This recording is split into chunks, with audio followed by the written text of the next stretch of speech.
Some secrets don't stay buried, no matter how deep you dig the hole or how many years you let pass. Eli Cartwright learned that the hard way when his donkey wouldn't stop digging behind his barn. For 30 years, he'd lived alone in the Montana mountains, keeping to himself, away from towns and the ghosts of his past. His only companion was Betsy, a stubborn old donkey who'd been loyal through thick and thin. But lately, she'd taken to scratching at the same patch of dirt every single morning, braying until Eli came out. Finally, he grabbed his shovel and started digging. What he found wasn't gold or treasure. It was an iron chest with letters, maps, and a marshal's badge inside, from a lawman who vanished 30 years ago, the same year Eli disappeared into these mountains. What was in that chest that someone wanted buried forever? Before we jump back in, tell us where you're tuning in from, and if this story touches you, make sure you're subscribed. Eli Cartwright sat on the edge of his porch, the iron chest resting between his boots like a sleeping dog. The morning sun hadn't yet cleared the eastern ridge, and the air still held that sharp bite that came with high mountain living. He'd pulled the chest from the ground an hour ago, and now it sat there rust-streaked and silent, holding secrets he wasn't sure he wanted to know. Betsy stood 15 feet away, watching him with those dark, knowing eyes that donkeys have. She'd stopped her digging the moment he'd struck iron with his shovel, stopped braying too. Now she just stood there, patient as a Sunday sermon, as if her work was done and the rest was up to him.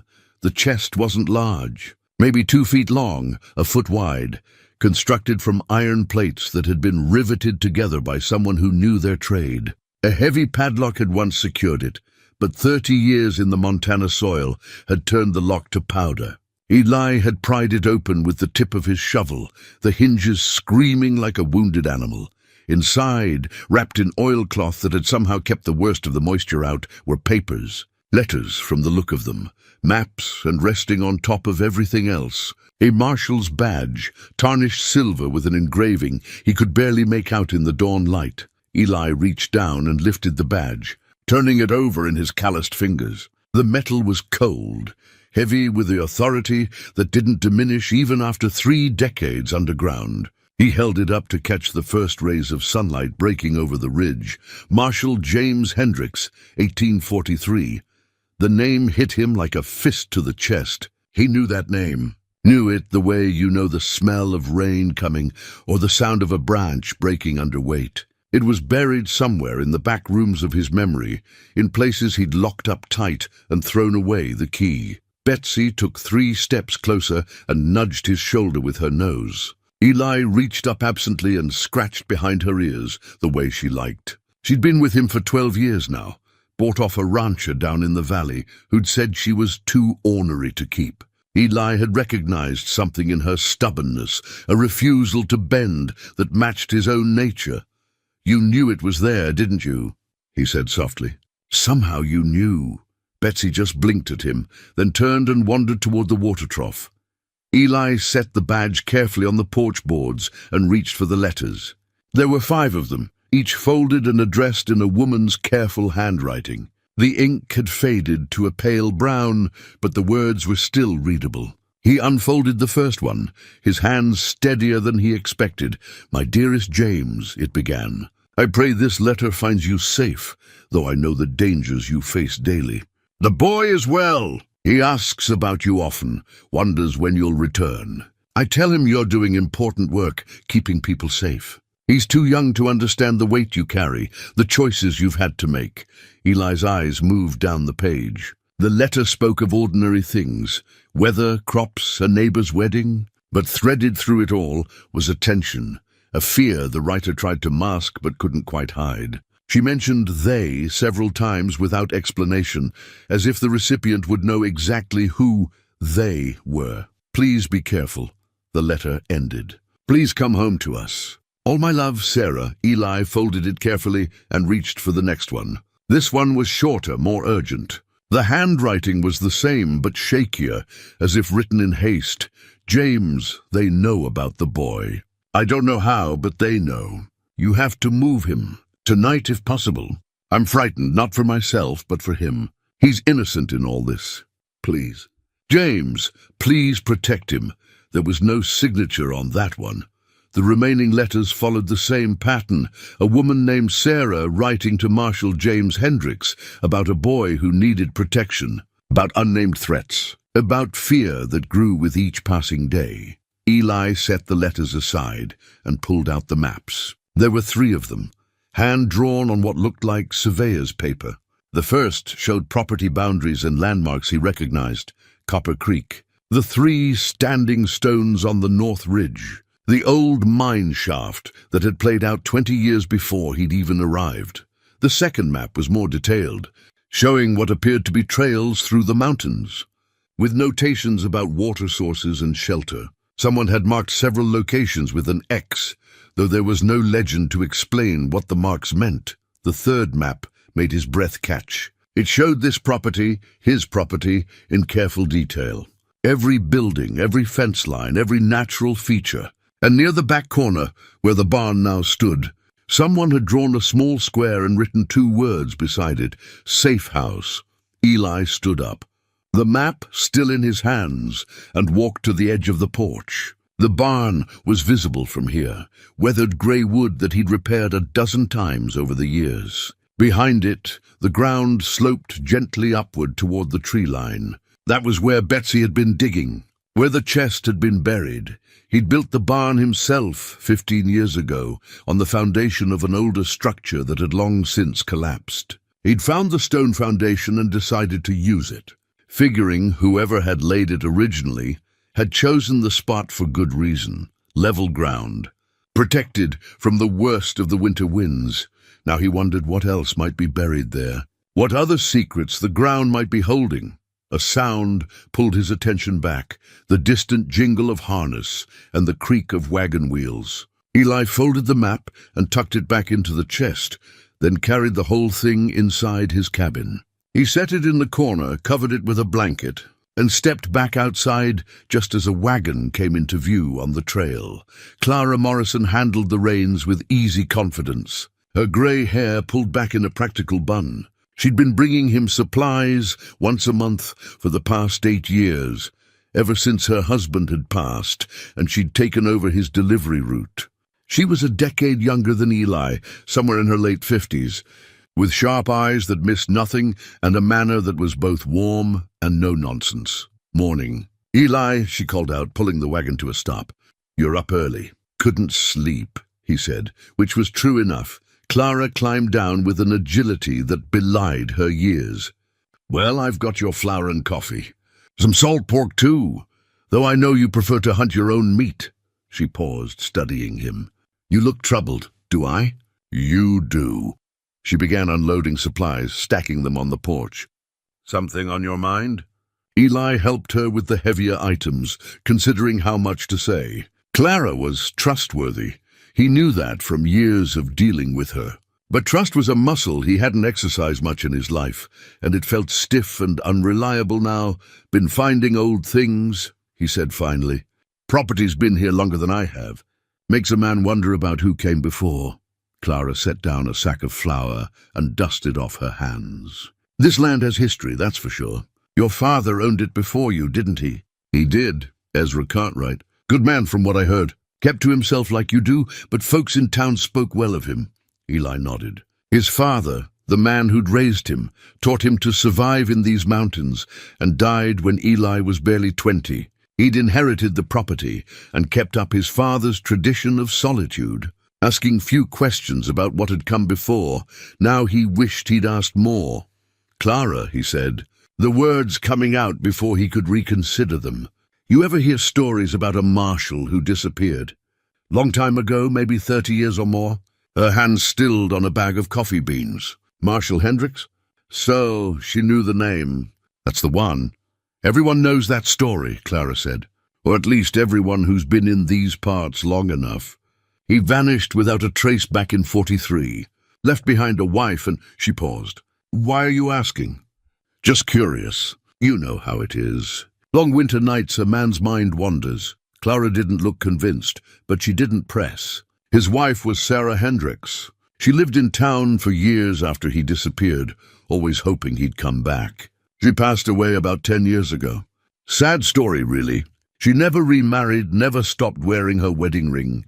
Eli absorbed this, fitting it together with the letters. Sarah had written those words, had waited for a man who never returned. What was he investigating when he disappeared? Eli asked. Train robbery, if memory serves. Nasty business. A gang hit a railway shipment, killed a dozen people in the process. The marshal was close to catching them, or so the story goes. Then one day he just didn't come home. Clara finished unloading and leaned against the wagon. Why this sudden interest in old history?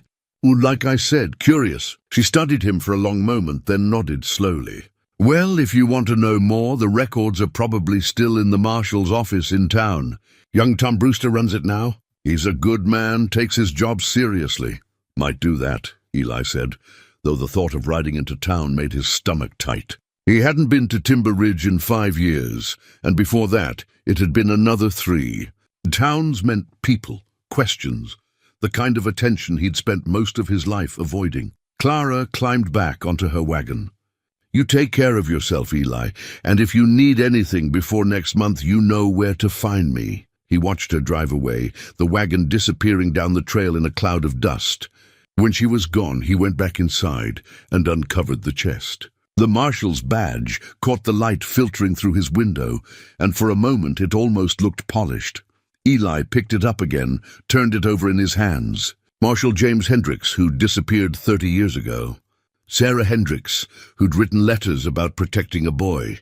A property that once housed something called a safe house. And Betsy, who dug up the past like she'd known exactly where to find it. Eli set the badge down and stared at it for a long time. Some part of him, the part that had chosen this isolated life, that had learned to ask no questions and expect no answers, wanted to put it all back in the ground and forget he'd ever found it. But another part, older and deeper, knew it was too late for that.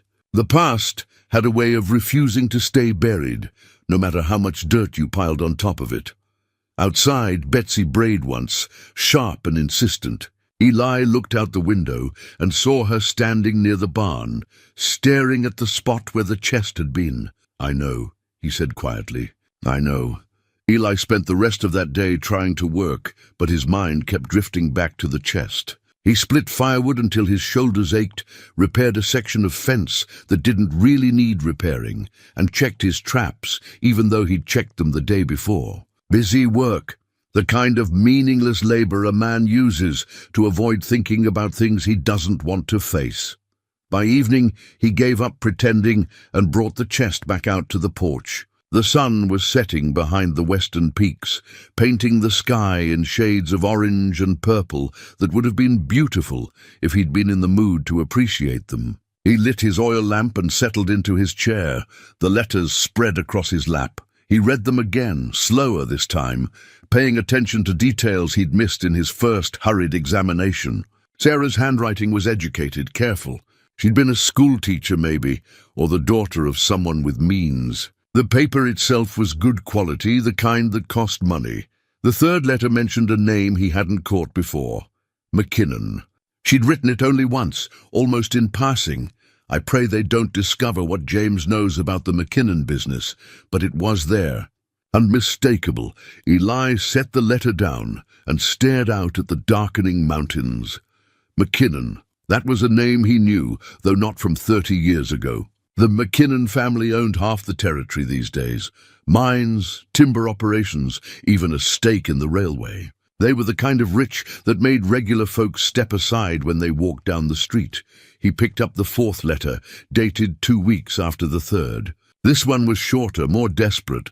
James, I haven't heard from you in 6 days. Please send word that you're safe. The boy had nightmares again last night. He keeps asking when you'll come back for him. I don't know what to tell him anymore. Whatever you're doing, whatever evidence you're gathering, please be careful. These people have no conscience. They've already shown what they're willing to do. There was a water stain on the bottom of the page, smearing the last few words. Eli wondered if it was from moisture in the ground or from tears. The fifth and final letter was different. The handwriting was rushed, almost frantic. My love, if you're reading this, then I've failed. They came to the house today asking questions. I told them nothing, but they know I'm connected to you. I'm leaving tonight, taking the boy to your father as we planned. By the time you find this, we should be safe at the location marked on the map. The boy has what you need. He saw everything that night in the barn. His testimony is the key. Guard him with your life, James. He's innocent in all this. He's just a child who happened to see too much. I love you. I've always loved you. Come find us when it's safe. Eli's hands were shaking. He set the letter down carefully, as if it might crumble to dust at any moment. The boy. Sarah had written about a boy in every single letter.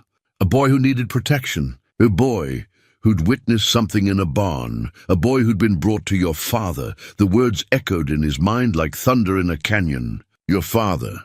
James Hendrick's father, or... Eli stood up so quickly his chair nearly tipped over. He went inside, moving with sudden purpose, and pulled an old trunk from under his bed. It was his father's trunk, the one Ezra had left him when he died. Eli had gone through it once, years ago, but he'd been young then, drowning in grief, and he hadn't paid much attention to what he'd found. Now, he dumped the contents onto his bed. Clothes, mostly. A few tools. A Bible with Ezra's name written inside the cover, and at the bottom, wrapped in cloth, a small leather-bound book. Eli unwrapped it and found himself holding a journal. His father's journal from the look of the handwriting. He opened it to the first page. January 1843. The boy arrived tonight. James brought him after dark. Said it wasn't safe for him to stay in town. The child's frightened, barely speaks. James says he witnessed something terrible, something that could hang powerful men if it comes to light. I've agreed to keep him here until it's safe. The boy's name is... The rest of the sentence was crossed out, heavy black lines obscuring whatever name had been written there. Eli's heart was pounding now. He flipped through the pages, scanning his father's careful entries. February 1843. The boy is settling in. He helps with chores, doesn't complain. Still has nightmares. March 1843. James came by today.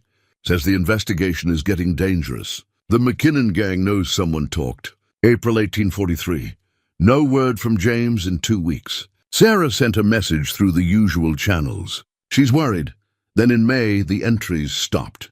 Just stopped, as if his father had decided there was nothing more worth recording. Or perhaps because whatever had happened was too dangerous to write down. Eli sat on the edge of his bed, the journal open in his hands, and tried to remember. Tried to pull up memories from a time so far back, they felt like someone else's life. He'd been young in 1843. How young? 5, 6. Those early years were a blur, fragments of images that didn't quite fit together. He remembered his father, solid and steady as a mountain. He remembered learning to trap and hunt, to read the weather and the land. He remembered a woman's voice, soft, singing a song he couldn't quite recall. Warm hands tucking him into bed. A face he couldn't see clearly anymore, lost to the fog of time. And before that, or was it during, a feeling of fear, of hiding, of his father's voice, low and urgent. Don't tell anyone. Don't ever tell anyone who you were before.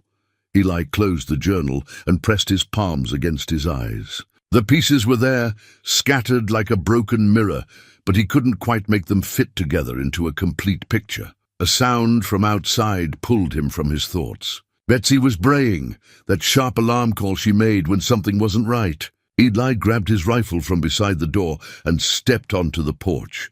2 riders were coming up the trail, moving slowly in the twilight. They were still 100 yards out, but even at that distance, Eli could tell they weren't locals. The horses were too fine, the saddles too expensive. City men, or at least men with city money.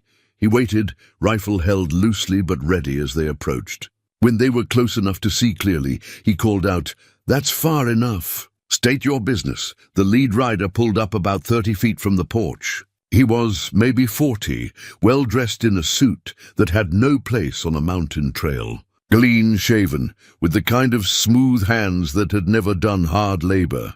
The man behind him was younger, rougher, with the look of someone paid to handle problems.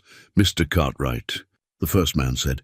His voice was smooth, educated. "I hope we're not intruding. My name is Voigt, I represent some business interests in the territory. You're on private property, Eli said. Speak your piece and move on. Voight smiled, but it didn't reach his eyes. Of course. We'll be brief. I'm here on behalf of a client who has an interest in this land, specifically in the mineral rights. We understand your family has owned this property for quite some time, and we'd like to make you an offer. Not for sale. I understand your hesitation, but I assure you, our offer is generous. Very generous. Enough to set you up comfortably anywhere you'd like to live. I said it's not for sale. Voight's smile faded slightly. Mr. Cartwright, I don't think you understand. My client is quite determined. It would be in your best interest to get off my land. The younger man's hand moved toward his hip, but Voight raised a hand to stop him. There's no need for hostility. We're simply businessmen trying to conduct business. Business is done, Eli said. You've got 10 seconds to turn those horses around. Voight studied him for a long moment, and Eli saw something calculating in that gaze. Something that suggested this wasn't really about mineral rights at all. Very well, Voight said finally. We'll leave. But Mr. Cartwright, I should mention, we know about your family's history. We know about the things that happened here 30 years ago. If you found anything of historical interest, anything at all, it might be wise to share that information. For your own safety, Eli felt his grip tighten on the rifle. That sounds like a threat. Not at all. Simply friendly advice. These mountains can be dangerous. Accidents happen, particularly to men who live alone. Voight pulled his horse around. Think about our offer, Mr. Cartwright. We'll be in touch. The two men rode off into the gathering darkness. Eli stood on his porch, watching until they disappeared from sight. His hands were steady, his breathing calm, but inside, something had shifted. These men knew about the past. They knew he'd found something, which meant whatever was in that chest, whatever secrets it held, someone wanted them badly enough to send threats into the mountains. Eli went back inside and looked at the journal, the letters, the maps spread across his table. The marshal's badge caught the lamplight, glinting like a promise or a warning. He thought about the boy his father had protected, about Marshal Hendricks, who'd vanished, about Sarah, who'd written those desperate letters and never saw her husband again. And he thought about Voight's words. We know about your family's history. Somewhere in these documents, in these fragments of the past, was a truth that powerful people wanted to keep buried. A truth worth threatening an old man over. Eli picked up the badge and turned it over in his hands. Marshal James Hendricks had tried to uncover that truth 30 years ago, and it had cost him everything. Now, whether he wanted to or not, Eli was following in his footsteps. Outside, Betsy had gone quiet. The mountains settled into their usual. Evening sounds, wind through the pines, the distant call of an owl, the creek running over stones. But beneath it all, Eli could feel something else. A tension like the air before a storm. The past wasn't done with him yet. Not by a long shot. Eli reached his cabin as the sun was beginning its descent toward the western peaks. Betsy greeted him with her usual stubborn affection, nudging his arm as he dismounted. He took care of Buck first, unsaddled him, rubbed him down, made sure he had fresh water and feed. A man took care of his animals before himself. That was one of the first lessons Ezra had taught him. Ezra, his father, the man who'd raised him, protected him, hidden him from whatever danger had killed Marshal Hendricks and driven Sarah into exile. Eli wondered, not for the first time that day, how much of what he remembered about his childhood was real and how much was the story Ezra had constructed to keep him safe. Inside the cabin, he spread the map across his table once more and set the compass beside it. The coordinates etched into the brass were clear now that he knew to look for them. He'd need to plot them against the landmarks shown on the map, figure out where his father had marked. But first, he needed to understand what he was looking for. He returned to the chest and carefully removed everything, laying each item out in order.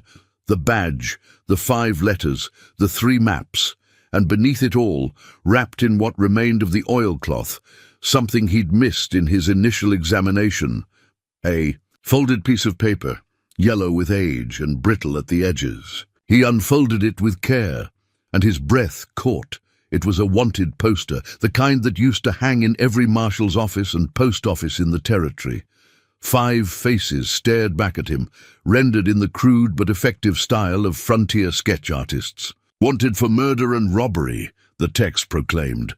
The McKinnon Gang, reward $5,000, $5,000. In 1843, that was a fortune, enough to make men risk everything to claim it. Eli studied the faces. The largest sketch in the center showed a hard-faced man in his 40s with deep-set eyes and a cruel mouth. Below it, a name, Clayton McKinnon Sr., leader. The other 4 were younger, harder to distinguish from one another in the rough sketches. Brothers, maybe, or cousins. The caption listed their crimes in stark detail. Robbery of the Western Railway, company shipment, murder of 12 people including the train crew and passengers, assault on a federal marshal. This was what Marshal Hendricks had been chasing. These were the men who'd killed him. Eli looked closer at the faces, trying to see if any of them sparked recognition.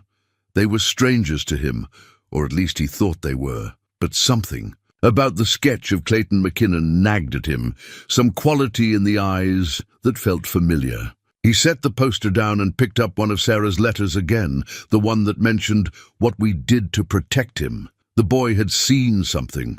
The boy could testify if Eli was that boy, and every piece of evidence pointed to that conclusion. Then, what had he seen? Where had he seen it? He closed his eyes and tried to remember. Tried to push past the comfortable memories of life with Ezra, past the mountain lessons and quiet evenings, back to whatever had come before. Fragments surfaced, disconnected and hazy. A woman's voice singing, the smell of cooking meat. A barn, large and dark, with light filtering through the slats in the walls. Voices, angry and urgent. The metallic taste of fear in his mouth as he pressed himself into a corner, trying to be invisible, and a face glimpsed through those slats. A man's face, twisted with rage as he raised a gun. Eli's eyes snapped open. His heart was racing, his hands clenched tight on the edge of the table. The memory, if it was a memory and not just his imagination filling in the gaps, had the sharp clarity of truth.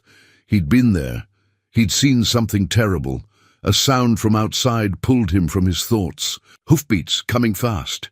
Eli grabbed his rifle and moved to the window, keeping to the side where he couldn't be seen from the trail. 2 riders emerged from the tree line. For a moment, Eli thought it was Voight and his man returning. But then he recognized the horses. One of them was Clara's old mare. He set the rifle aside and opened the door. Clara was riding hard, which was unusual for her. The man with her was Tom Brewster, the young marshal, looking serious and alert. They pulled up at his porch, both horses breathing hard from the ride. "Eli," Clara said, slightly breathless. "Tom needs to talk to you. It's important." Tom dismounted, his hand resting on his gun belt out of habit rather than threat. "Mr. Cartwright, I'm sorry to intrude on your property, but we need to have a conversation. A serious one. About what? About the men who came to see you, about Marshal Hendricks, about who you really are." Tom's eyes were steady, neither accusing nor judgmental. "I did some checking after you left. Old records, old stories. And I think you need to tell me the truth before someone else gets hurt." Eli felt his jaw tighten. "I don't know what you're talking about." "Yes, you do." Tom stepped closer, but not threateningly. "After you left, I went through that file more carefully, found some notes tucked in the back, things that weren't in the official report. Notes about a witness, a boy who saw the McKinnon gang murder a railway agent in their barn, a boy who disappeared the same time Marshal Hendricks started investigating." Clara dismounted as well, moving to stand beside Tom. "Eli, if you're in danger, we want to help. But we can't help if you don't trust us." Eli looked at them both. Clara, who'd been bringing him supplies for 8 years without asking questions, and Tom, who'd only met him today but who had the kind of honest face that suggested he meant what he said. Trust. That word again. The thing he'd spent 30 years avoiding. "Come inside," he said finally. "Both of you. This is going to take some time to explain." They followed him into the cabin. Tom's eyes went immediately to the table, to the maps and letters and the wanted poster spread across it. His hand moved toward his gun, then stopped.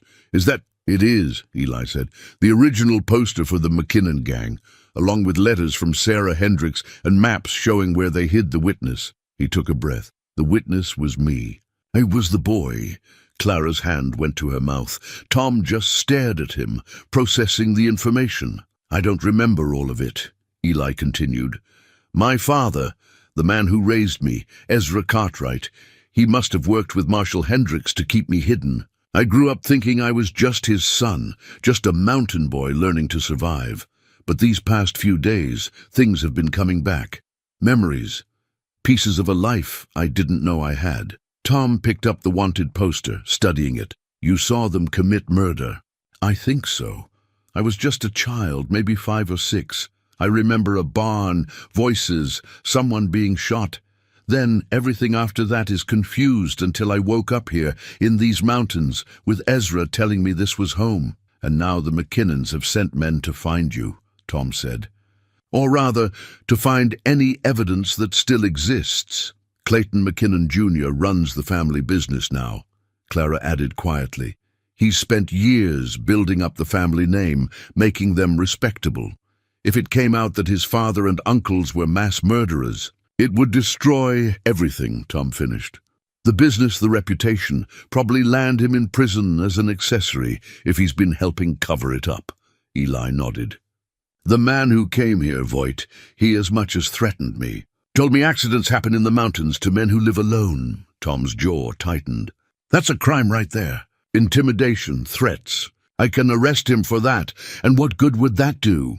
Eli asked. "McKinnon has money, lawyers.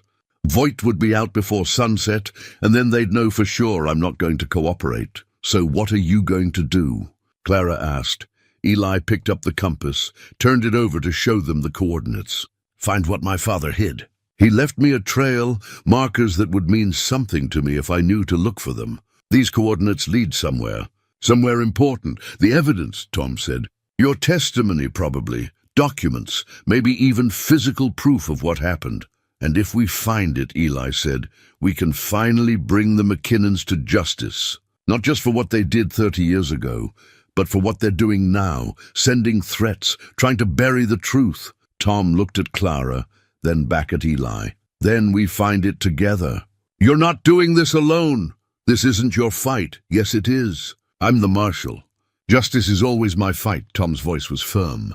"Besides, Hendricks was one of us. One of the Brotherhood. If his case can finally be closed, if his name can be cleared, then that's worth doing right." Eli felt something in his chest loosen slightly. He'd been alone for so long, keeping everyone at arm's length, that he'd forgotten what it felt like to have someone stand beside him. To have allies. "All right," he said. "Tomorrow morning we follow the coordinates. See where they lead." "I'm coming too," Clara said. Both men turned to look at her. She stood with her arms crossed, her chin lifted in a way that suggested argument would be pointless. "Clara," Eli started, "don't you dare tell me it's too dangerous. I've lived in this territory for 60 years. I've survived winters that killed grown men, outlaws that burned half the town, and burying a husband I loved more than life itself. I can handle a ride into the mountains." Tom smiled slightly. "She's got a point. Besides," Clara continued, "someone needs to keep you two from doing something stupid. Men always think they can solve everything with guns and bravado. Sometimes you need a cooler head." Eli found himself almost smiling. "Almost. All right. We leave at first light. Bring supplies for 2 days, just in case. And weapons. If Voight's men are watching, they'll follow." They agreed on the plan, and Tom and Clara rode back toward town as darkness settled over the mountains. Eli stood on his porch, watching them disappear down the trail. And for the first time in 30 years, he didn't feel quite so alone. Inside, Betsy had wandered close to the cabin, as if sensing something important was happening. Eli walked over and scratched behind her ears. "You started all this," he told her. "I hope you know that." She just looked at him with those dark, patient eyes, and somewhere in Eli's chest, Something that had been locked tight for 3 decades started, very slowly to open. Dawn came cold and clear, the kind of mountain morning where every sound carried for miles, and the air tasted clean enough to hurt your lungs. Eli had been awake since before first light, packing and repacking his saddlebags, with the careful attention of a man who knew that forgotten supplies could mean the difference between life and death in the high country. He'd laid out the items from the chest one more time, studying them by lamplight. The badge, the letters, the maps, the wanted poster, and tucked in the very bottom of the chest, in a corner he'd somehow missed before. A hidden compartment revealed itself when he'd pressed against what he thought was solid wood. Inside that compartment, wrapped in waxed canvas, was a leather journal. Eli's hands trembled slightly as he pulled it out. The leather was good quality, well maintained despite its age. On the cover, embossed in fading gold letters, property of Marshal J. Hendricks. This was it, the Marshal's personal record. The real investigation notes that Tom had mentioned, the ones that had disappeared with Hendricks. Somehow, they'd ended up in this chest, buried behind Eli's barn. He opened it carefully. The first entry was dated March 1843, written in a firm, careful hand. Today I received word of a witness to the McKinnon gang's activities. A child, no more than 5 or 6 years old, who was present when they murdered railway agent Thomas Fletcher in their barn. The child's mother, Mary Marcus, was their cook. She got the boy out before they could silence him, but she paid with her life the next day. Ruled an accident, a fall downstairs, but I know better. They killed her, Mary Marcus. The name hit Eli like a physical blow. His mother? He'd had a mother named Mary, and she died protecting him. He read on, his eyes moving faster across the pages as the Marshal's investigation unfolded. Hendricks had been methodical, careful, documenting every piece of evidence he gathered. Witness statements from townspeople who'd seen the gang members near the train depot before the robbery.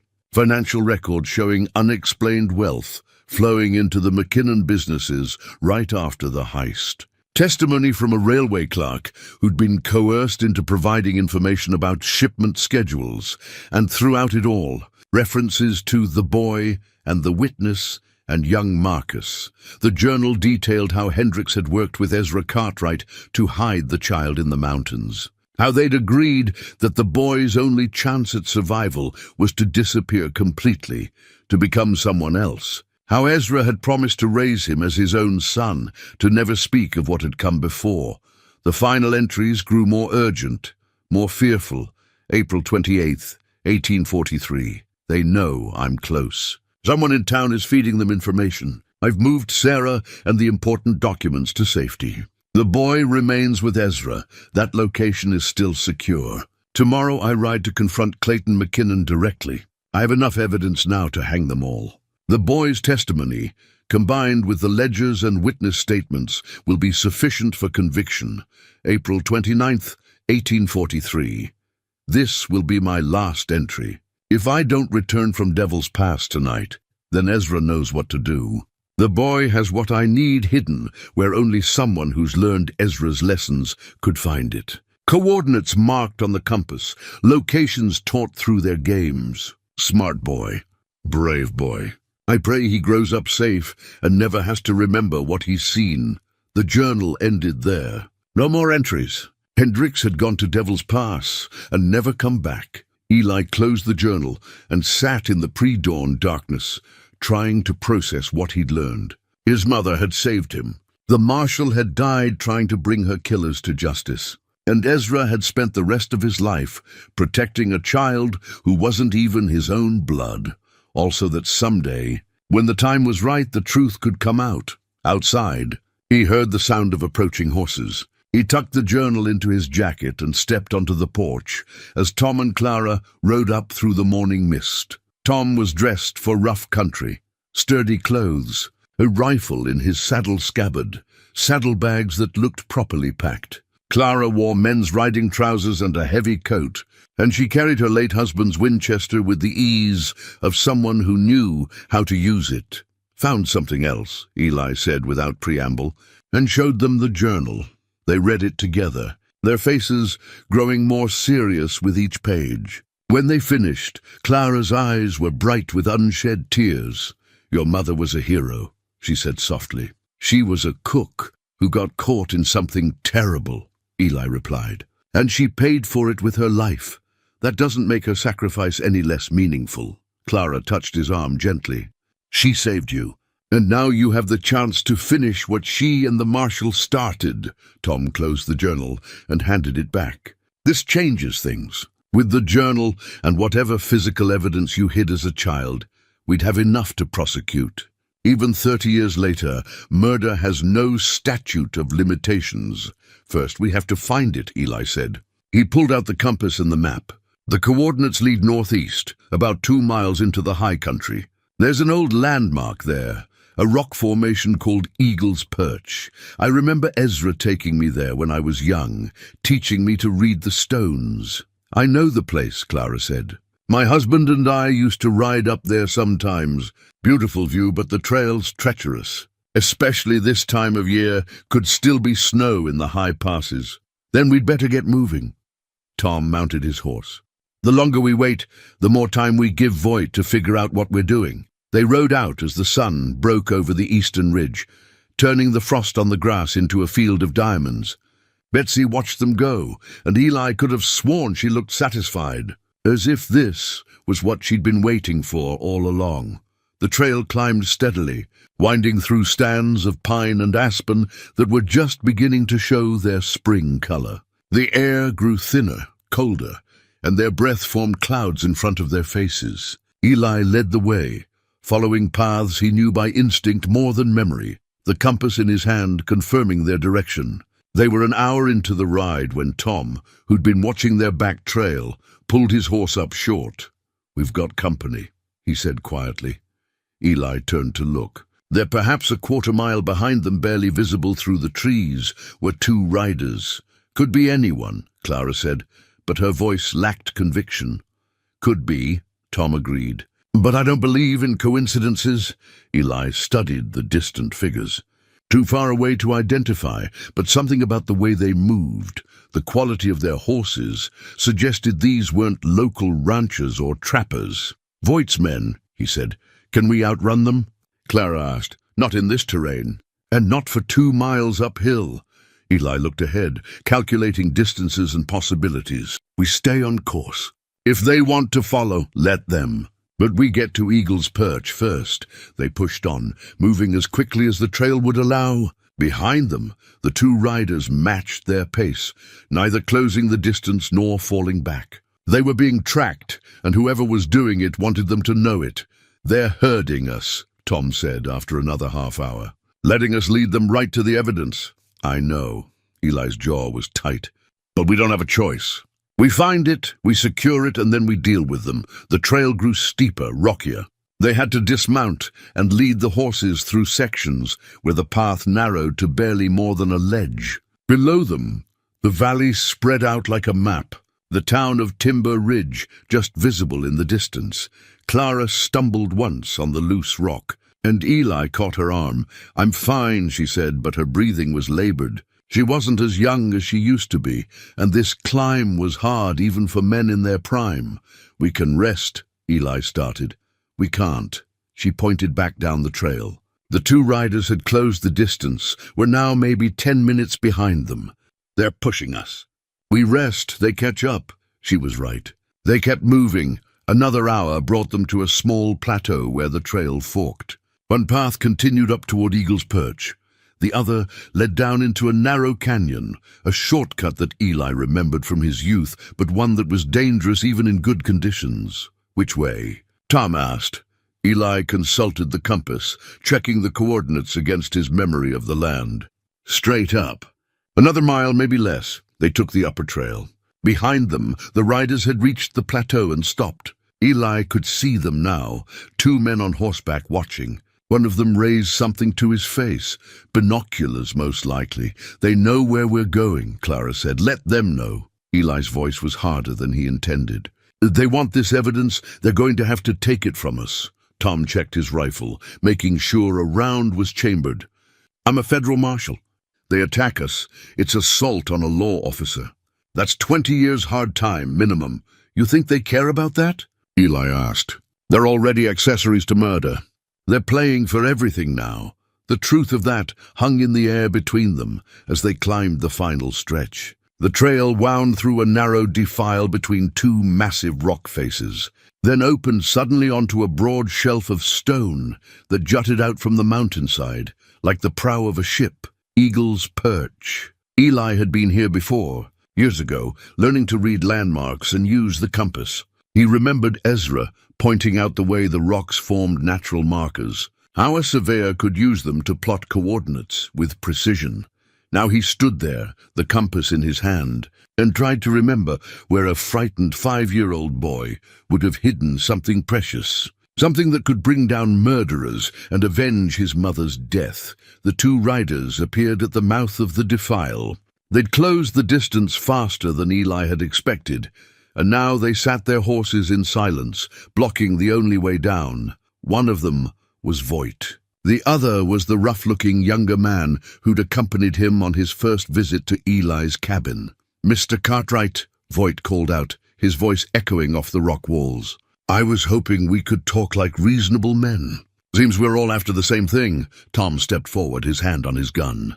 "I'm Deputy Marshal Tom Brewster. You're trespassing and engaging in intimidation. Turn around and ride back to town, and we'll forget this happened." Voight smiled, but it was a cold expression. "I don't think so, Marshal. See, my employer has a great deal invested in making sure certain historical matters stay buried. And you three are digging in places you shouldn't. Your employer is going to prison," Tom said flatly. "We have evidence, testimony, everything we need to prove the McKinnon gang's crimes. You have old papers and the ravings of a man who doesn't even remember his own childhood." Voight dismounted, and his companion did the same. "That won't hold up in any court." "Then why are you here?" Clara asked. Her voice was steady, but Eli could see her knuckles white on the Winchester's stock. "If it's all just old papers and ravings, why risk following us up here?" Voight's smile faded. "Because loose ends bother my employer. And you, Mr. Cartwright, are a very troublesome loose end." His hand moved toward his gun, and the morning erupted into violence. Tom drew faster than Eli expected, his gun clearing leather in a smooth motion that spoke of practice and training. "Oh, don't!" Voight froze, his hand still inches from his weapon. His companion had stopped moving as well, both men reassessing the situation. "You're making a mistake, Marshal," Voight said, but his voice had lost some of its confidence. "The mistake is yours. Hands where I can see them." "Both of you," they complied slowly, raising their hands to shoulder height. Eli kept his rifle trained on them, while Tom moved forward to disarm them. 2 pistols and a knife hit the ground with a clatter. "Now," Tom said, stepping back. "You're going to turn around and walk back down that trail. When you get to town, you're going to keep walking until you're out of my jurisdiction. And if I ever see you threatening citizens again, I'll arrest you for assault with intent." Voight's eyes were cold. "My employer, your employer can take his concerns to the territorial court like everyone else. The law applies to rich men same as poor ones. You're naive if you believe that. Maybe, but I'm the one with the badge and the gun. So right now, my opinion's the only one that matters." Tom gestured with his pistol. "Get moving." For a moment, Eli thought Voight would refuse. Thought he'd call Tom's bluff and force the situation into bloodshed. But after a long, tense silence, Voight lowered his hands and walked to his horse. "This isn't over," he said, mounting up. "Not even close. It is for today." They watched as Voight and his companion rode back down the trail, disappearing into the trees. Tom waited until they were out of sight before holstering his weapon. "They'll be back," Clara said quietly. "I know. But we bought some time." Tom turned to Eli. "Find what you came for, fast." Eli was already moving, compass in hand, using the rock formations to triangulate the coordinates. The numbers etched on the brass pointed to a specific location on the perch's western edge, where a distinctive arrangement of stones created a natural marker. He'd been here before. He remembered it now with startling clarity. Ezra kneeling beside him, teaching him to count the stones, to remember the pattern. "Someday," his father had said, "you might need to find this place again." Someday it might be important, Ezra had known that eventually the past would catch up, and Eli would need to remember. The stones were still there, weathered by 30 years of wind and rain, but unmistakable in their arrangement. 3 flat rocks stacked in a specific pattern, with a 4th stone, smaller, rounder, set to the northwest. Eli knelt and began moving the stones. Beneath the 4th one, the ground was softer than it should be, disturbed at some point in the distant past, and never fully settled. He dug with his hands, Clara and Tom watching. 6 inches down, his fingers struck something solid, something metal. It was a box, roughly the size of a large book, constructed from tin with a waterproof seal, the kind of container a surveyor might use to protect documents in the field. Eli pulled it free and brushed the dirt away. His hands were shaking again, and he had to take a breath to steady them before opening the seal. Inside, wrapped in oiled cloth, were papers, documents, carefully folded and preserved. And resting on top of them, a small object that made Eli's breath catch, a child's toy. A tin soldier, hand-painted in red and blue, the colors faded but still visible.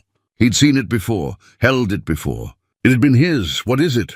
Clara asked softly. Mine, Eli said. His voice sounded strange to his own ears. This was mine when I was before.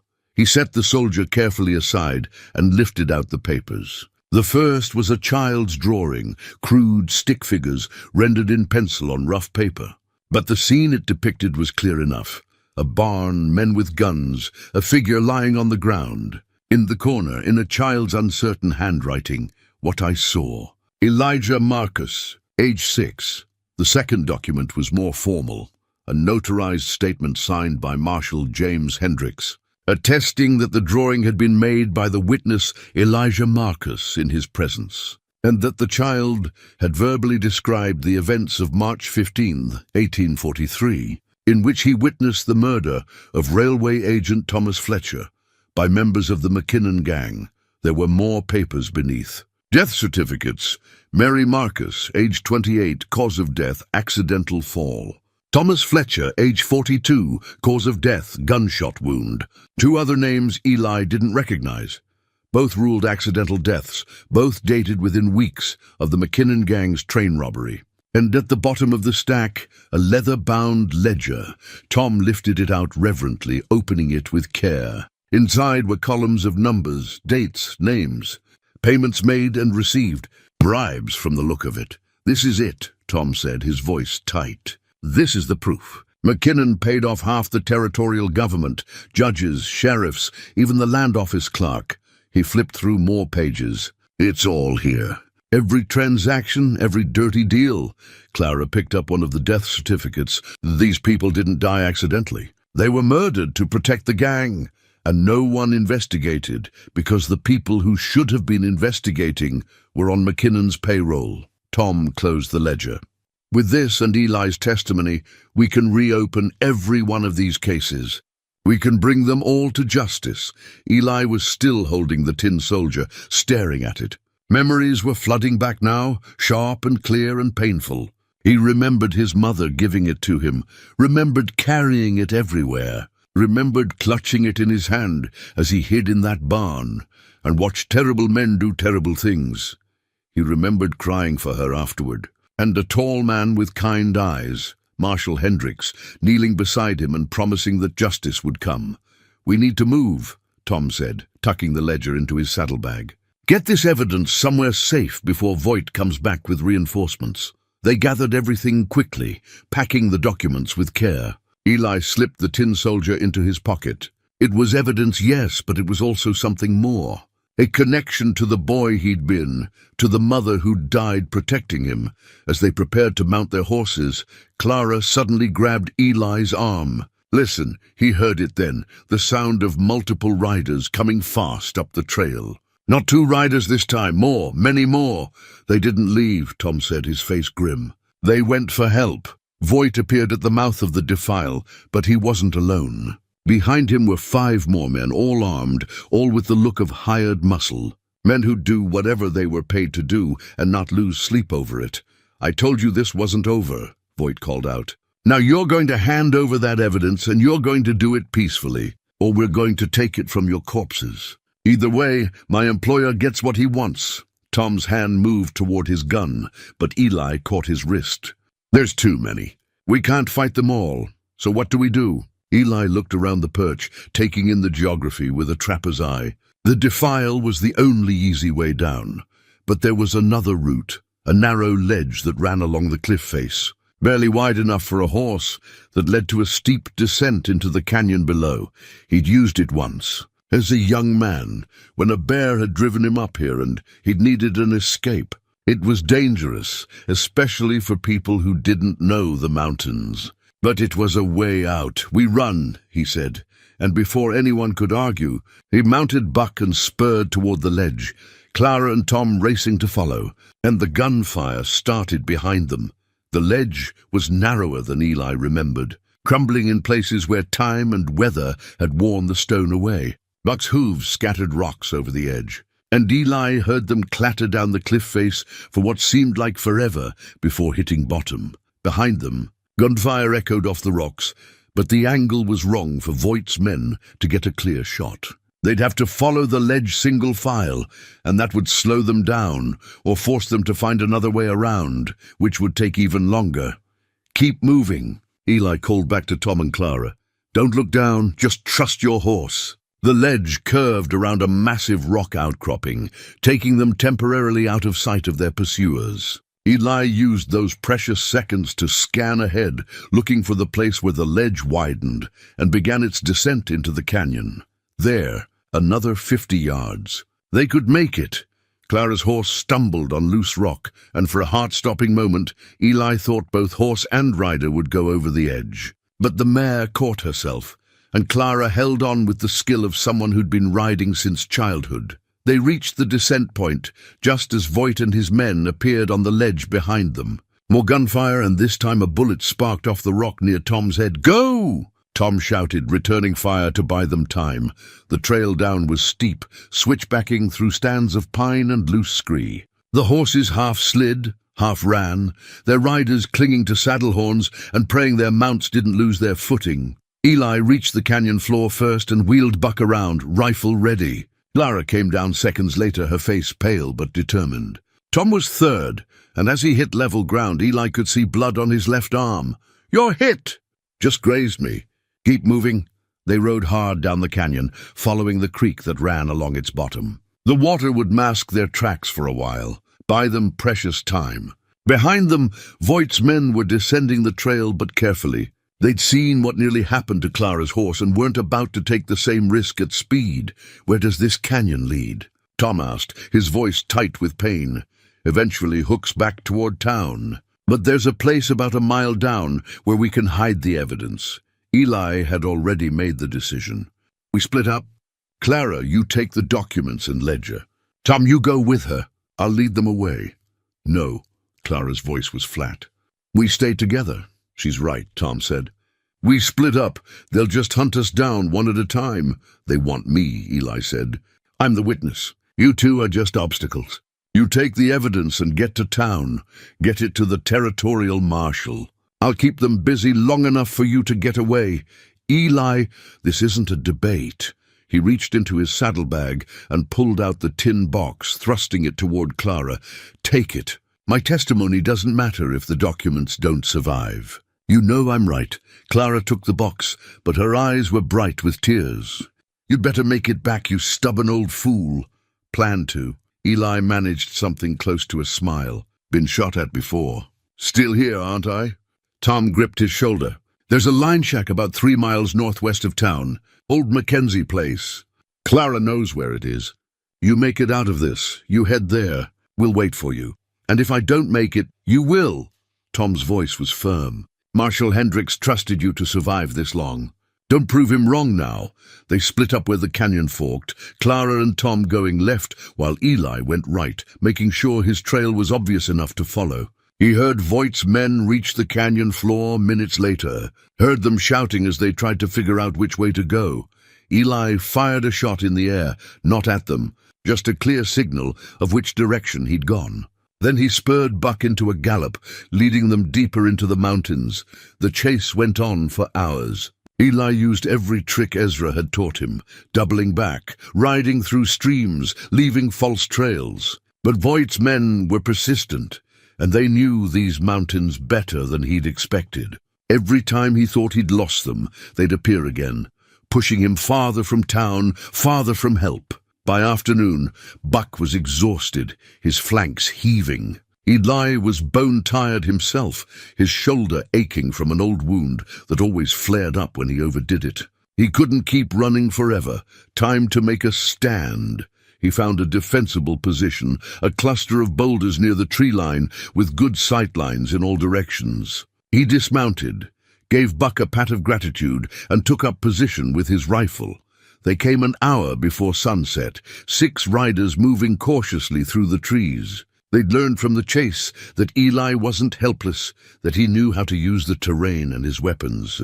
Cartwright. Voight's voice echoed through the gathering dusk. This is pointless. You can't win. Give yourself up and I promise you won't be harmed. Eli didn't bother responding. Promises from men like Voight were worth less than dust. You don't even know the full story. Voight tried again. Don't know what you're really protecting. That got Eli's attention. He stayed quiet, but he was listening now. You think this is about a 30-year-old train robbery? Voight laughed, and there was something ugly in the sound. That's just the beginning, Cartwright. The McKinnons have been covering up crimes for 3 decades. Murders, land theft, bribery, corruption that goes all the way to the territorial governor. That ledger you found, it's not just about the train robbery. It's about everything that came after. Eli's grip tightened on his rifle. Everything that came after. 30 years of crimes, all built on the foundation of that first massacre. And you know the best part. Voight continued. You were supposed to be the first loose end they tied up. A 6-year-old kid who saw too much. But Marshal Hendricks got you out before they could kill you. And then you disappeared so completely they thought you were dead. Clayton McKinnon Jr. grew up thinking the witness was long gone, that his family's secrets were safe. Voight stepped into the open, hands raised to show he was unarmed. A bold move, or a stupid one, but then your donkey started digging, he said, and you found that chest. And suddenly, the one witness who could bring down an empire turns out to be alive after all. You can understand why that made some people nervous. Nervous enough to kill, Eli called out. Again, if necessary. But it doesn't have to come to that. Voight took another step forward. Work with us, Cartwright. Say you don't remember anything, that you were too young, too traumatized. We can make it worth your while. Enough money to live comfortably anywhere you want. A new identity, if you prefer. Just walk away, like Marshal Hendricks walked away. Hendricks was a true believer, one of those men who thought justice mattered more than survival. Look where it got him, dead in a canyon, and for what? The people he was trying to protect didn't even know his name. Eli thought about the letters from Sarah, about his mother, Mary Marcus, who'd saved him at the cost of her own life, about Ezra, who'd raised another man's son because it was the right thing to do. They knew, he said quietly. The people who mattered knew. Sentiment won't keep you alive, maybe not, but it'll let me die knowing I did the right thing. He raised his rifle, and Voight dove for cover as the other men opened fire. The battle was sharp and brutal. Eli used his position well, making every shot count, forcing them to take cover and advance slowly. But there were 6 of them, and 1 of him. And eventually numbers would tell. A bullet clipped the rock next to his head, showering him with stone fragments. Another hit his rifle stock, splintering the wood. He switched to his pistol, but the range was too far for accuracy. They were closing in, moving from cover to cover, and he was running out of ammunition. This was it. This was where his story ended. Just like Marshal Hendricks' story had ended in Devil's Pass. He thought about Clara and Tom, hoped they'd made it to town with the evidence. Hoped his death wouldn't be for nothing. Then, in the fading light, he saw something that made his heart stop. A photograph lying in the dirt near his feet. It must have fallen from his jacket when he'd taken up position. The photograph from the journal. The one showing Marshal Hendricks, Ezra, a young woman and a small boy. Eli picked it up, stared at it, and for the first time really looked at the faces. The woman was his mother, Mary Marcus. He could see that now, see the resemblance in the eyes and the shape of the mouth. The boy was him, Elijah Marcus, before he became Eli Cartwright. But it was the men that made his breath catch. Marshal Hendricks stood proud in his uniform, badge gleaming on his chest. And beside him, hand on the boy's shoulder, was Ezra Cartwright. But Ezra looked different in this photo, younger, harder, wearing clothes that suggested authority rather than mountain living. And on his vest, partially visible in the old image, was the edge of something. Something that looked like a badge. Eli's mind reeled. His father, Ezra Cartwright, had been a lawman, had been working with Hendricks. The journal entries suddenly made new sense. James says, and I've agreed, and the boy is safe here. Ezra hadn't just been a good Samaritan who'd agreed to hide a witness. He'd been part of the investigation, part of the law enforcement effort to bring down the McKinnon gang. And when Hendricks died, Ezra had taken it on himself to protect the boy and preserve the evidence. Had given up his badge, his career, his whole life to keep one child safe and keep the possibility of justice alive. Everything Eli thought he knew about his father shifted, reformed. Ezra Cartwright hadn't been a hermit who preferred solitude. He'd been a man in hiding, protecting the most important witness in a case that could topple an empire, a case that was now, finally, reaching its conclusion. Gunfire snapped Eli back to the present. One of Voight's men had broken cover, was charging his position. Eli fired twice, and the man went down. That's enough. A new voice cut through the chaos. Federal marshals, drop your weapons. Eli's head snapped up.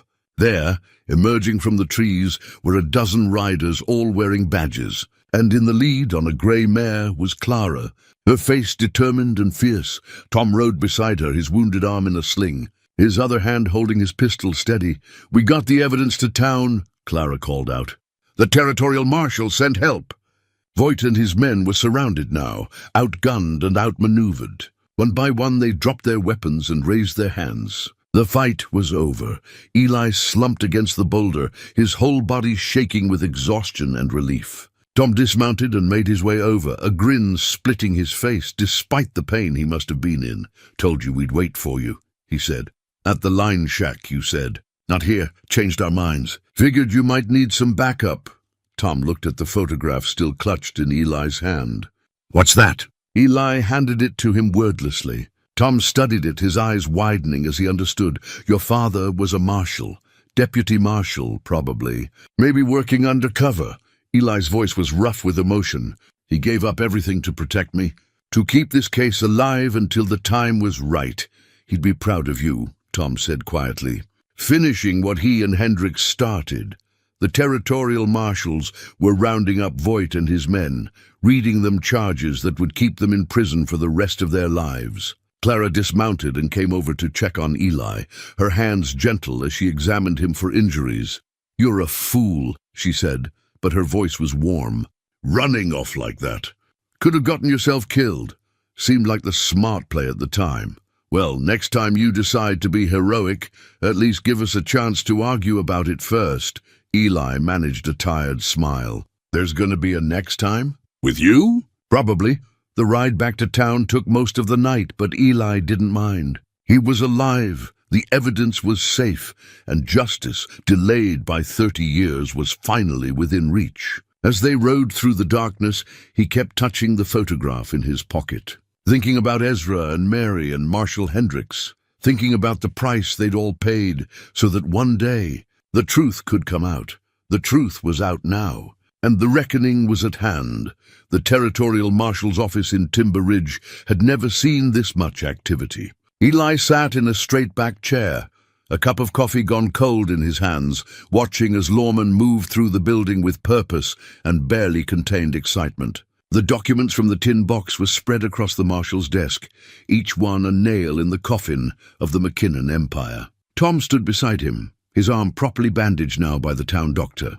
Clara had gone home to rest, but only after making Eli promise to come by her place when all this was done so she could feed him a proper meal. The territorial marshal, A grey-haired man named William Foster, who carried himself with the bearing of someone who'd seen everything and wasn't easily impressed, examined the ledger for the third time. His reading glasses sat low on his nose, and his expression grew grimmer with each page.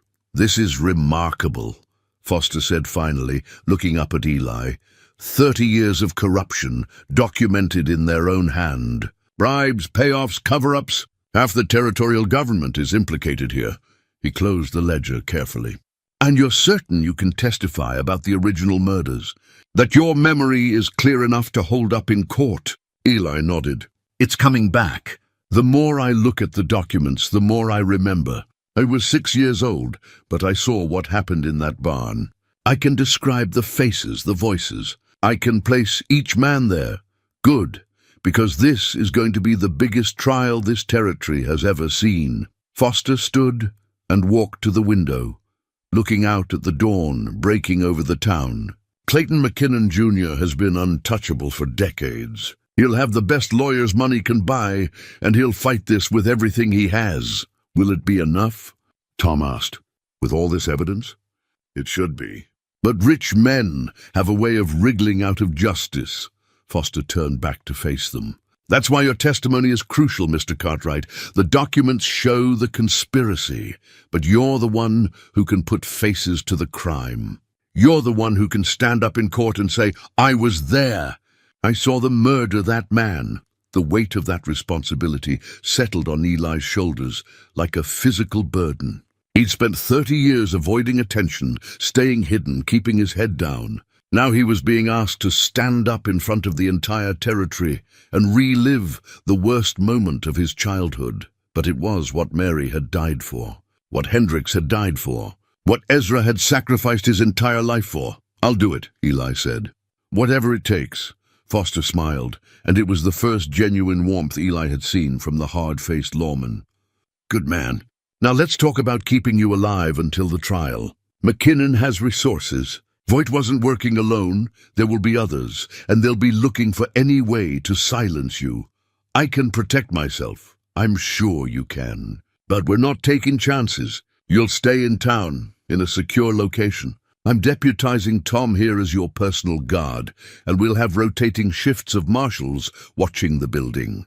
Eli wanted to argue, to insist he'd be safer in his own cabin in the mountains. But he knew Foster was right. In town, surrounded by law enforcement, he'd be harder to reach. And if something did happen, there'd be witnesses, backup, help.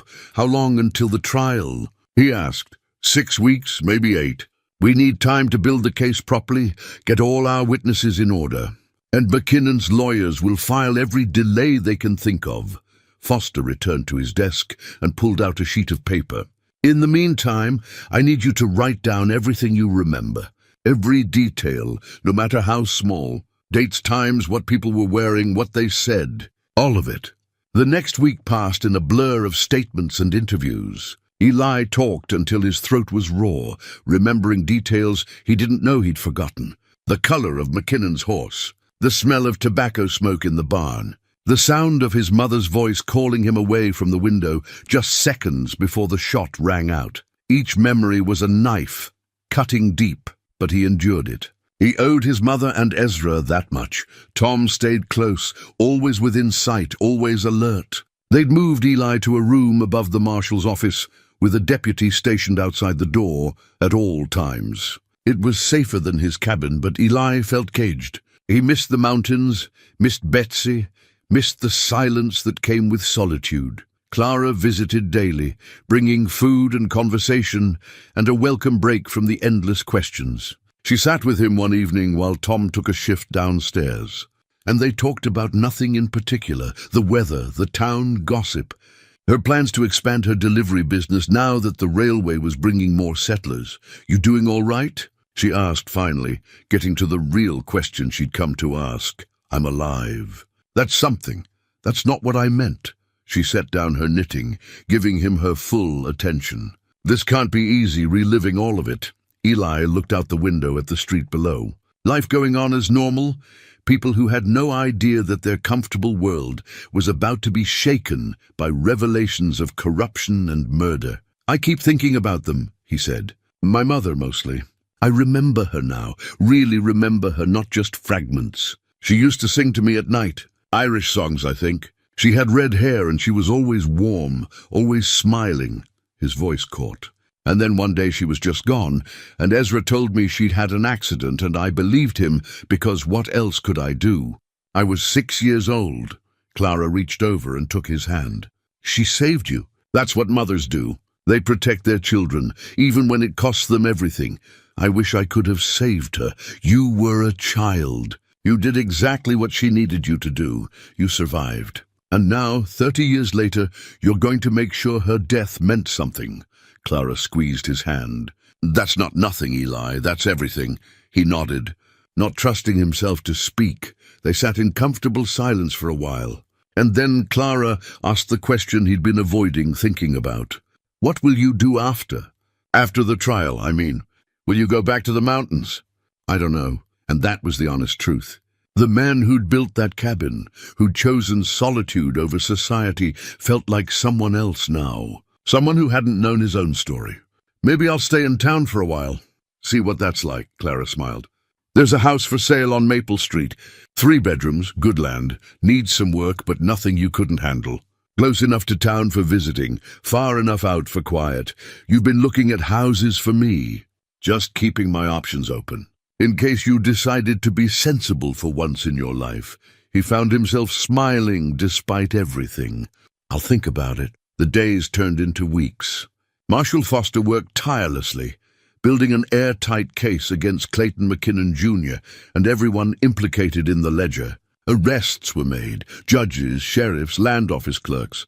Each one claimed innocence, blamed others, tried to cut deals. But Foster was relentless, and the evidence was overwhelming. McKinnon himself remained free on bail, protected by lawyers and influence. But even his power was crumbling. The territorial governor had ordered a full investigation, and federal marshals were swarming through McKinnon business records, finding more crimes, more cover-ups, decades of corruption finally coming to light. The trial was set for the first week of June. Eli would be the key witness, testifying on the second day. Tom had been coaching him, teaching him how to speak clearly, how to handle hostile questions from defense lawyers, how to stay calm under pressure.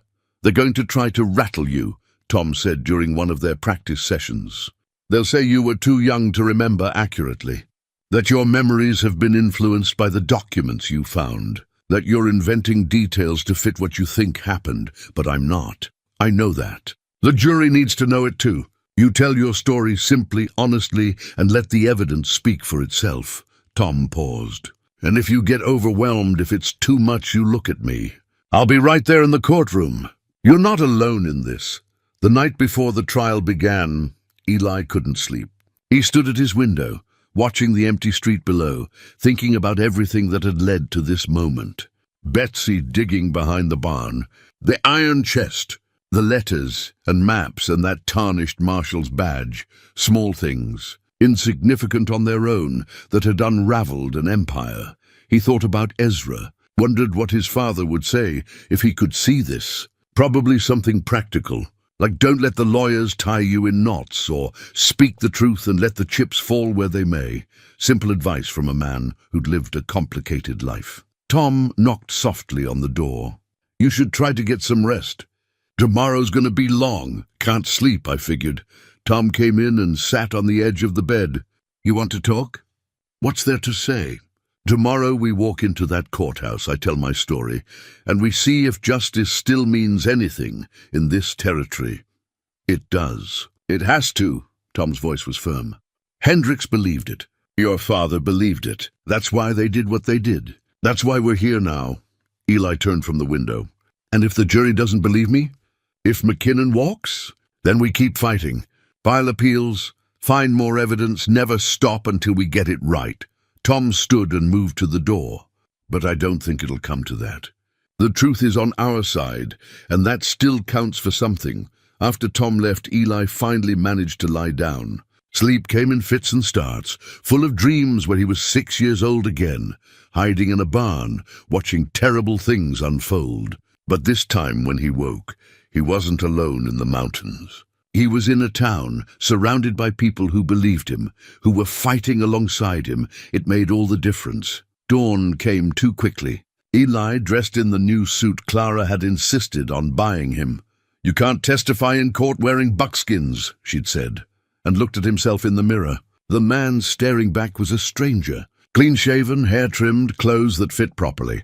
He looked respectable, trustworthy. He looked like someone a jury might believe. Tom knocked again at 7. "Time to go." They walked to the courthouse together, surrounded by a security detail of federal marshals. The building was already crowded. Townspeople eager to witness history, reporters from as far away as San Francisco, lawyers and officials, and curiosity seekers. Inside, the courtroom was packed. Eli took his seat in the witness area, Tom beside him. Across the aisle, Clayton McKinnon Jr. sat with his legal team, 5 lawyers in expensive suits, all wearing expressions of confidence, bordering on arrogance. McKinnon himself was younger than Eli expected, maybe 50, with silver hair and the kind of face that suggested he'd never known hardship. He looked at Eli once, just a glance, but there was murder in that look. The judge entered, a woman, which surprised Eli. Judge Margaret Harrison, appointed by the territorial governor specifically for this case because every other judge in the territory was either compromised or connected to the McKinnons. "All rise," the bailiff called, and the trial began. The prosecution spent the first day laying groundwork, presenting the documents, the ledger, the wanted poster. Expert witnesses testified about the authenticity of the evidence. Financial experts explained the money trail. It was dry, technical work, but necessary. Eli watched McKinnon's lawyers object to every piece of evidence, argue every point, try to muddy the waters. But Judge Harrison was sharp, allowing nothing improper, keeping the proceedings moving forward. And then, at 4 o'clock on the first day, the prosecution called its key witness. The territory calls Elijah Marcus Cartwright to the stand. Eli stood on shaking legs and walked to the witness box. The courtroom fell silent, every eye on him. He placed his hand on the Bible and swore to tell the truth. The whole truth and nothing but the truth. Then he sat down, looked out at the sea of faces, found Tom's steady gaze, and prepared to speak the words that had been buried inside him for 30 years. The moment of reckoning had arrived. The cross-examination was brutal.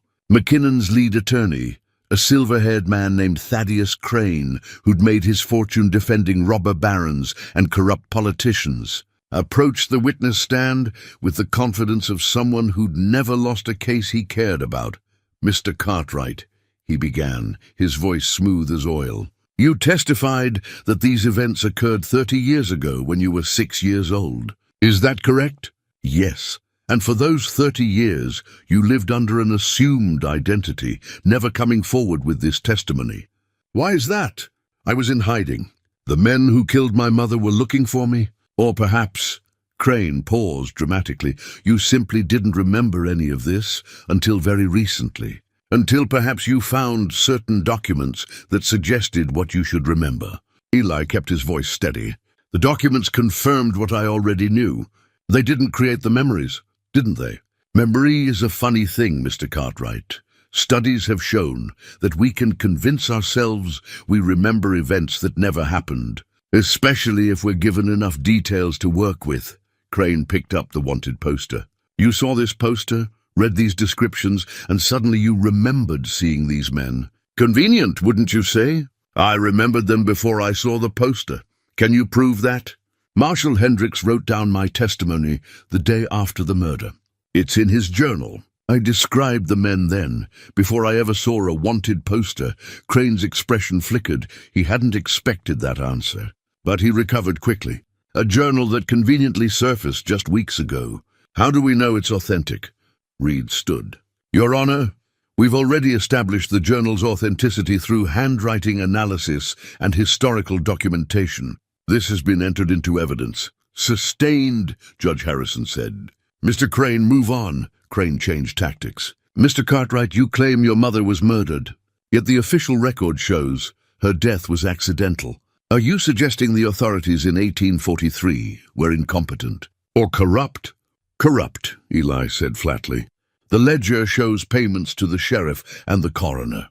They ruled my mother's death accidental because they were paid to alleged payments. And even if true, that doesn't prove your mother was murdered. Perhaps she did fall. Perhaps you've convinced yourself otherwise, because you can't accept that her death was meaningless. Eli felt anger rising in his chest, but Tom's coaching came back to him. Stay calm. Don't let them provoke you. My mother died the day after she took me to Marshal Hendricks, he said carefully. The day after I told him what I'd seen. That's not coincidence, but it's not proof either, is it? It's speculation, colored by 30 years of grief and isolation. Crane moved closer, his voice dropping to something almost sympathetic. Mr. Cartwright, isn't it possible that you've taken fragments of childhood memory, mixed them with documents you found, and created a story that you believe but that isn't quite true? No. You seem very certain for a man who admits he spent 3 decades not remembering any of this. I never said I didn't remember. I said I was in hiding. There's a difference, is there? Because, from where I stand, it seems remarkably convenient that all these memories came flooding back just in time to accuse one of the territory's most respected families. Respected? Eli's voice cut through the courtroom. They murdered my mother. They murdered Marshal Hendricks. They killed 12 people on a train robbery and bought their way out of justice. That's not respect. That's blood money. The courtroom erupted again. Crane had wanted to provoke Eli, and he'd succeeded, but not in the way he'd intended. Eli's anger was righteous, genuine, impossible to dismiss as manipulation. Judge Harrison gavelled for order. When silence fell, she looked at Eli. Mr. Cartwright, please confine your answers to the questions asked. Yes, Your Honor. Crane tried for another hour, attacking from every angle. He questioned Eli's memory, his motives, his credibility. He suggested that Eli had manufactured evidence, that he was working with enemies of the McKinnon family, that he stood to gain financially from this testimony. But Eli held firm. Every attack, every insinuation, he turned aside with simple truth. He hadn't asked for this. He'd been living quietly in the mountains when Betsy dug up the past. All he wanted was justice for his mother and for Marshal Hendricks and for all the other victims of McKinnon's greed. Finally, Crane stepped back, his expression frustrated. No further questions. Reed stood for redirect. Mr. Cartwright, Mr. Crane suggested you stand to gain financially from this testimony. Is that true? No. Have you been offered money? A reward? Anything at all? No. I was offered a bribe to stay quiet. I refused. Why? Eli looked out at the courtroom, at the faces watching him. Because my mother died to keep me safe. Marshal Hendricks died trying to bring these men to justice. Ezra Cartwright, my father, gave up his whole life to protect me and preserve the evidence. I owe them better than silence. Reed nodded. Thank you, Mr. Cartwright. Nothing further. The judge looked at the clock. We'll recess for the day. Court will reconvene tomorrow morning at 9 for closing arguments. Eli stepped down from the witness stand, his legs shaky. Tom met him at the rail, gripping his shoulder.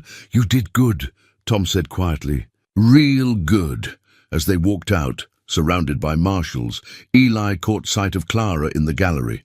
She was crying, but she was smiling too, and she mouthed 2 words. Your mother would be proud. That's what she meant. Mary Marcus would be proud. Eli hoped she was right. Hoped that wherever his mother was, she could see that her death hadn't been for nothing. That justice, though delayed, was finally within reach. Outside the courthouse, the sun was setting, painting the sky in shades of gold and crimson. Tomorrow would bring closing arguments, jury deliberation, and a verdict that would shake the territory to its foundations. But tonight, Eli allowed himself a moment of peace. He'd told his story. He'd faced his accusers. He'd honored the memory of everyone who'd sacrificed to bring him to this moment. Whatever came next, he'd done what he came to do. The rest was up to the jury, and to whatever justice still existed in this hard country. The jury deliberated for 3 days.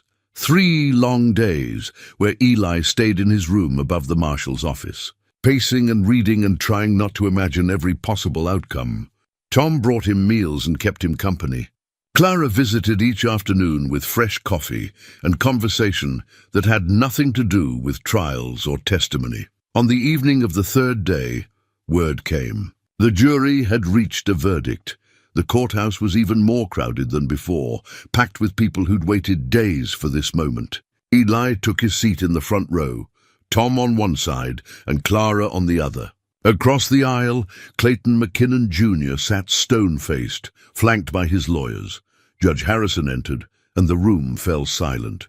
As the jury reached a verdict, the foreman stood, a rancher named Anderson, who'd served on the territorial jury for 15 years. "We have, Your Honor.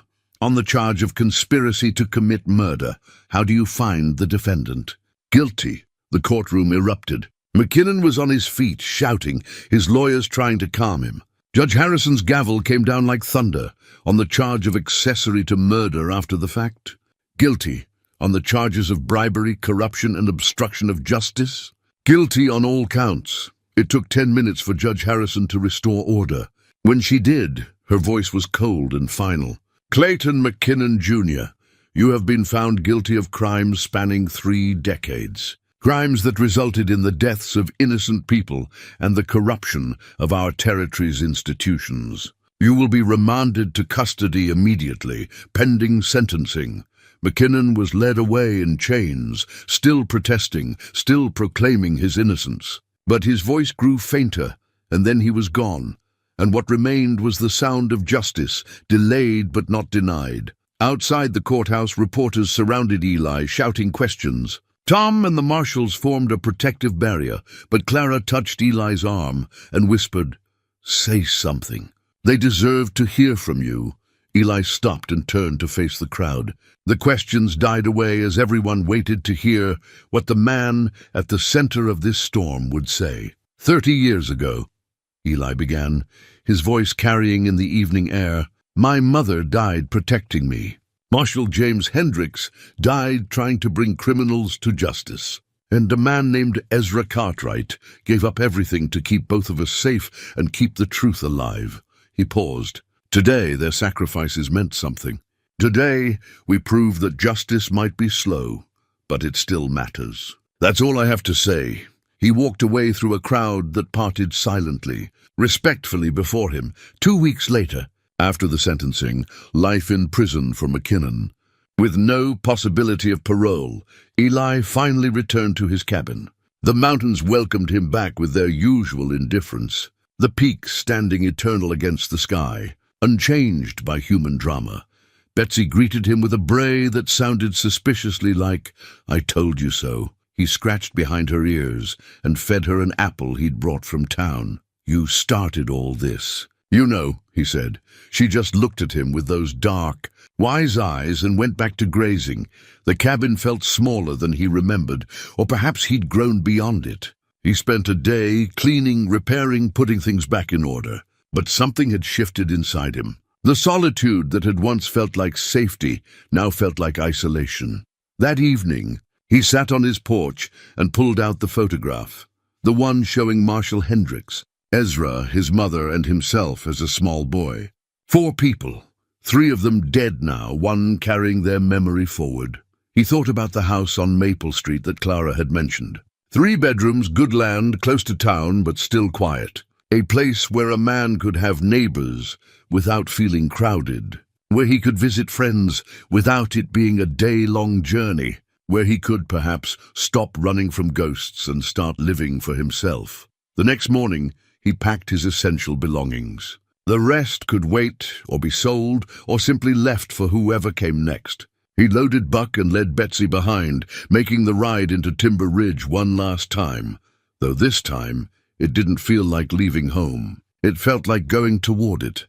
Clara was waiting on her porch when he arrived, as if she'd known he was coming. The smile on her face told him everything he needed to know. "Took you long enough," she said. "Had some thinking to do. And that house on Maple Street still for sale." Her smile widened. "It is. Want to take a look?" They walked through town together, Betsy trailing behind with patient resignation. The house was exactly as Clara had described. 3 bedrooms, good bones, in need of repair, but nothing Eli couldn't handle. It had a small barn for Buck and Betsy, a garden plot that had gone to weeds but could be revived, and a porch that faced west toward the mountains. Standing on that porch, Eli could see his cabin in the distance, just a speck against the tree line. Close enough to visit if he wanted solitude. Far enough that he'd have to make a choice to go there. "I'll take it," he said. Clara squeezed his arm. "Good. You'll need help fixing it up. I know a few people who'd be willing."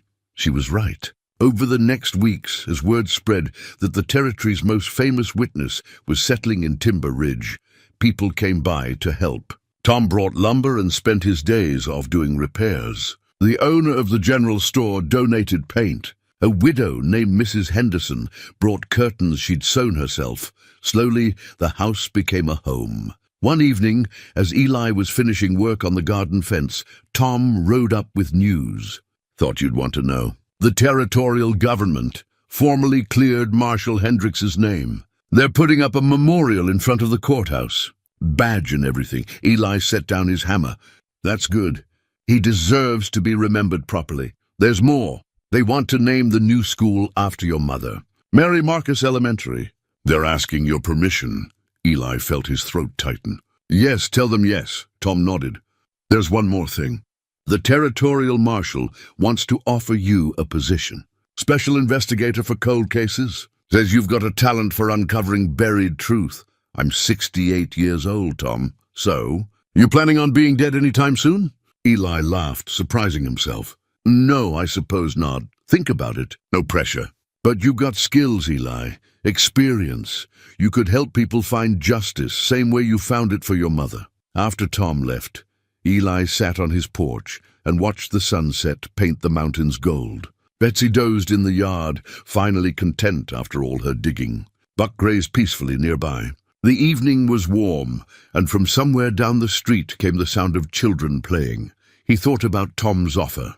About spending his remaining years helping others find the truth, solve the mysteries that haunted them. It would mean staying involved, staying connected, being part of something larger than himself. 3 months ago, the idea would have terrified him. Now it felt right. The next day, he rode to the marshal's office and accepted the position. 6 months after the trial, on a crisp autumn morning, the town gathered for the dedication of the Marshal James Hendricks Memorial. The bronze plaque showed his badge, his dates of service, and a simple inscription: "He died seeking justice." 30 years later he found it. Eli stood beside the territorial marshal as the covering was pulled away. Clara stood with him, and Tom, and a crowd of townspeople who'd learned the story and wanted to pay their respects. After the ceremony, Eli walked to the cemetery on the edge of town. He'd been there several times now, but today felt different. Today felt like closure. His mother's grave had a new headstone, paid for by the territorial government as part of their official apology. It read, "Mary Marcus, 1815-1843, Mother. Hero martyr she died, protecting the innocent," beside it. They placed a marker for Ezra Cartwright, moved from his lonely mountain grave. Ezra Cartwright, Deputy Marshal. Retired 1808-1863. He kept faith with the fallen and nearby. Transferred from her plot in the town cemetery was Sarah Hendricks.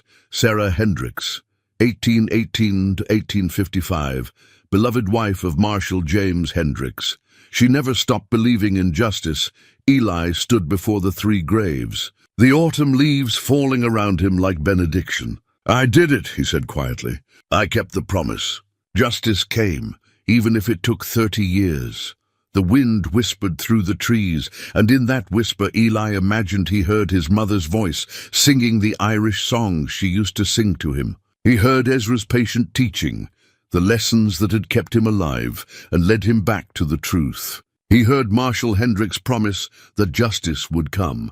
They'd all kept their promises. Now finally so had he, as he walked back to town, past the school that would soon bear his mother's name, past the memorial to the marshal who died protecting him. Eli felt something he hadn't felt in 30 years. Peace. Not the peace of hiding, of avoiding the past, of pretending the pain didn't exist, but the peace that comes from facing the truth, honoring the dead, and finding your place among the living. That evening, Clara came by with dinner, a roast she'd been cooking all day, with fresh bread and apple pie.